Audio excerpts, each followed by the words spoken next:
Amém. Querido irmão, Deus abençoe a tua vida. Sempre grandioso e maravilhoso estar na presença de Deus. Amém? Eu não sei o que você veio, mas eu vim alabar a Deus, adorar a Deus. E uma coisa que eu penso assim, né, um milagre, e eu estava olhando assim, né, um ano atrás eu pregava aqui sobre um milagre. E eu falava sobre o milagre como questão de, não premissa do cristianismo, mas talvez de urgência hoje, né? Mas o milagre de uma forma um pouco diferente. Porque hoje, assim, quando você olha ou assiste alguns médios evangélicos, você vê o milagre como posse material. Querido irmão, eu até hoje não vi na Bíblia nenhum dos apóstolos ricos, ou Jesus Cristo dotando de posses, carros, castelos, aqueles indivíduos. Não foi feita nenhuma promessa. Mas o milagre transformador, isso sim eu vi. E eu quero falar sobre esse milagre hoje, de transformação. Querido irmão,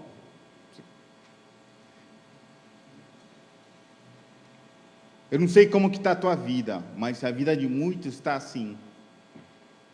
Sabe, uma queima total. Veio um furacão, veio um fogo e queimou tudo. Trabalhos foram desfeitos, casamentos, relacionamentos, vidas profissionais, ministérios, tudo está assim talvez hoje. Será que nós estamos vivendo esse momento? E não é ruim, e eu quero que você me escute bem. Não é ruim estar vivendo esse momento, esse turbilhão. O ruim é que você não tem esperança. Querido irmão, eu quero falar desse milagre, porque talvez você está perguntando assim na tua vida: e agora o que eu faço? E agora? E as pessoas também que estão ao nosso redor, talvez eles tenham o mesmo questionamento: e agora? E agora? Próximo. Querido irmão, aí eu lembro de Jeremias 17, 7 e 8. Livro de Jeremias 17, 7 e 8. Bendito o homem que confia em Javé, e em Javé deposita a sua segurança. Ele será como a árvore plantada à beira da água, e que solta raízes em direção ao rio. Não teme quando vem o calor, e suas folhas estão sempre verdes. No ano da seca não se perturba, e não para de dar frutos. Eu gosto do último louvor que nós cantamos, né? Olha para mim. Eu já falei muitas vezes que o milagre é alguém poderoso enxergando para você, te olhando no meio da multidão. Isso é um milagre verdadeiro. E Deus olhou para você, por isso que você está aqui. Você já pensou isso? Alguém fez um milagre em você. E agora eu acho esquisito, e eu vou falar assim: se vocês veem essa plantinha aí nascendo bem no meio do tronco, isso se chama transformação. Onde alguma vez existiu alguma atitude diferente, hoje tem vida. Onde alguma vez existiu vida e agora a morte pode reviver a vida. O que eu penso hoje que nesse instante, né? Quantos de nós mudamos de emprego, de forma de trabalhar, de formas de nos relacionar com os próprios irmãos, né? Muitos tivemos que nos amoldar a redes sociais, cultos online, louvor. As crianças tiveram que se acostumar a ter cultos, a ter escola dominical online.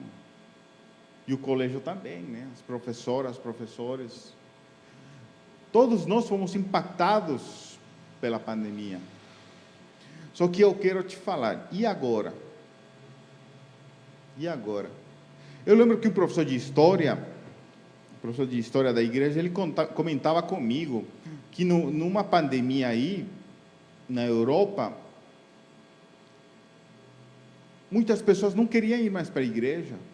Por quê? Como a Santa Ceia era comunitária, como que era a Santa Ceia? Todo mundo beber do mesmo cálice, compartilhar do mesmo pão. E aí começaram a morrer muitas pessoas. E depois que acabou essa pandemia, depois de 5 anos, 3 a 5 anos, muitos não voltaram mais para as igrejas. Por isso que a Europa tem aqui talvez aquela seca do protestantismo. E eu te pergunto, será que na tua vida, na minha vida acontecerá o mesmo? Será que vai acontecer a mesma coisa? E eu sempre dou o exemplo, né, do jogador de futebol. Existem 2 tipos de amantes de futebol. Os 2 amam o futebol, os 2 sacrificam o tempo gostando do futebol, só que um pega a bola e vai jogar bola, vai numa quadra. E o outro se conforma assistindo a TV. E o cristão hoje está da mesma forma. Estamos nos conformando, gritando para uma TV, para um celular, para um computador. Mas não queremos sair mais do nosso contexto e da nossa comunidade, de pregar a palavra de Deus para nossos filhos. Querido irmão, se o teu filho não está contente, talvez com a escola dominical, por que você não faz um pequeno culto? Que responsabilidade hoje nós temos como cristãos? Qual é a nossa responsabilidade? Quantas vezes nós pegamos nossas famílias e nós como sacerdotes? Quantos de nós pegamos a responsabilidade de fazer um milagre na vida dos outros? Você está vendo essa plantinha? Talvez é isso que está faltando, que essa planta possa surgir no teu coração. E aí eu vou ler novamente: bendito o homem que confia em Javé. Isso se chama confiança. Quando você faz parte do milagre e não aguarda somente o milagre. Falta transformação. Eu não sei quando vai acabar isso aqui, porque todo ano, daqui a pouco, estamos aguardando. Mas até isso, muitos cristãos estão esmurecendo. Aquela teoria do carvão. Sabe o que acontece? Quando você tem junta bastante carvãozinho, ele fica bem aceso, bem vermelhinho. Maravilhoso. Queima. Mas pega isola do grupo, fica branco, rapidinho, e morre. E aí, talvez é essa a vida que nós estamos procurando. Por isso, esse bendito homem que confia em Javé, eu vou falar para você, confiança, e é aquele que está no teu coração. E em Javé deposita a sua esperança. Querido irmão, eu não vou vender uma coisa que não existe. Não vou falar que o dia de amanhã você vai ganhar R$1 milhão e você será feliz. Mas eu vou falar para você que existe um Deus que está enxergando a tua dor e os teus problemas. E Ele é misericordioso.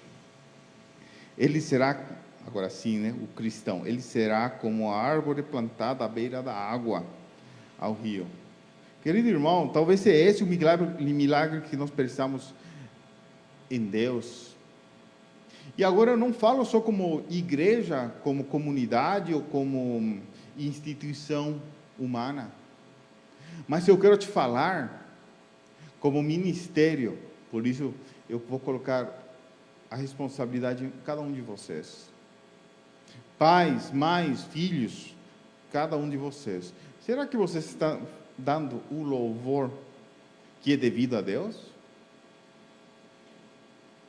Engraçado que nós nos deixamos vencer pelo tempo. Eu não tenho tempo de ler a Bíblia. Eu não tenho tempo de fazer uma oração. Eu não tenho tempo de sentar com meus filhos. Querido irmão, organize teu tempo. Faz um milagre.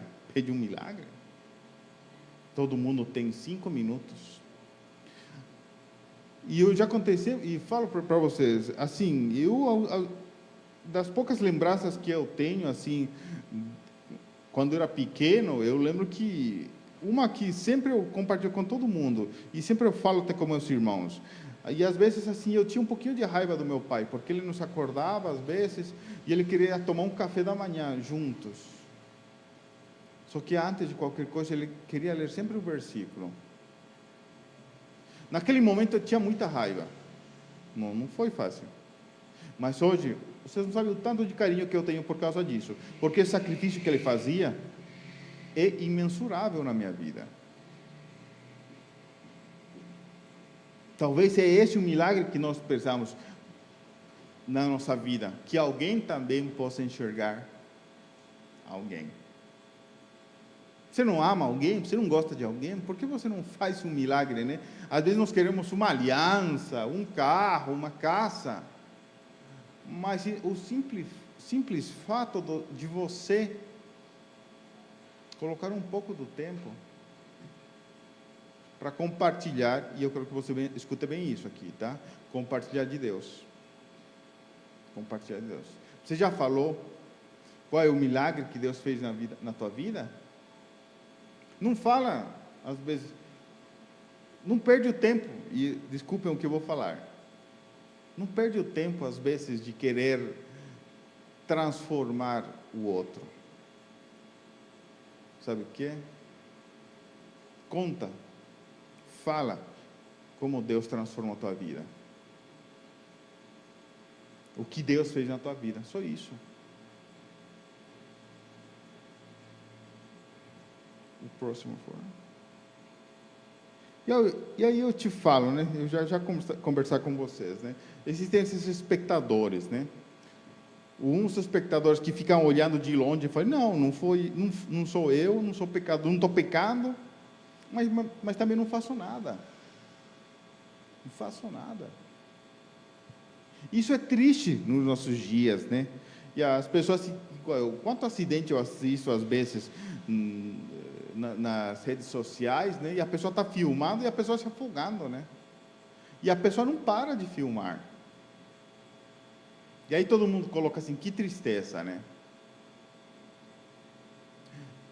Muitos cristãos estamos assim. Pegamos nossa Bíblia, saímos da nossa casa, mas não cumprimentamos nem o vizinho. Às vezes, só cumprimentar, levantar a mão, Deus te abençoe, eu vou orar por você. Às vezes somente isso já é um milagre para as outras pessoas.